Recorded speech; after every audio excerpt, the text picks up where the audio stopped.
Since Microsoft Teams is built utilizing SharePoint Online resources, essentially, you can access your Teams through SharePoint Online.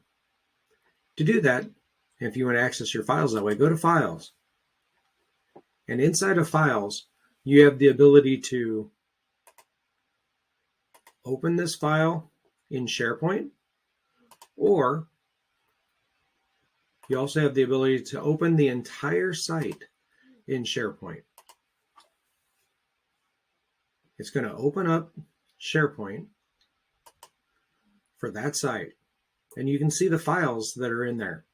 And now you're accessing it as you would SharePoint. You have your documents, you have your channels, and again, you still have your three-dot menu where you have elements that you can do inside of SharePoint, but you also have the ability to follow it and to add some settings to the SharePoint element of your team by coming in here and adding a page, site contents, library settings, site settings, sometimes with the site settings, and it'll open up the classic menu. You can look at the documents, pages, and work on some of the sites in there. I warn to be careful doing that, because when you're in SharePoint, you can kind of mess things up if you don't know what you're doing. But if you do know what you're doing, you can unlock some other features as well.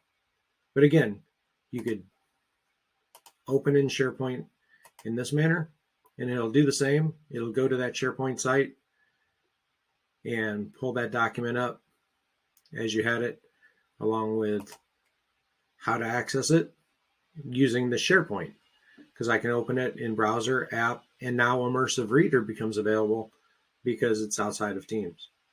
And again, very similar three-dot menu. It's just the SharePoint Online interface, which also allows some of the conversation settings. Because in a team, you have an email address. You also have in the conversations the ability to work with those emails that come into that team.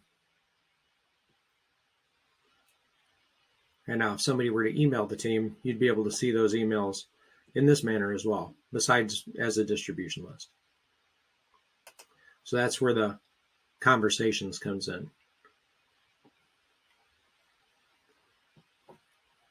And then all you have to do is close out of your browser.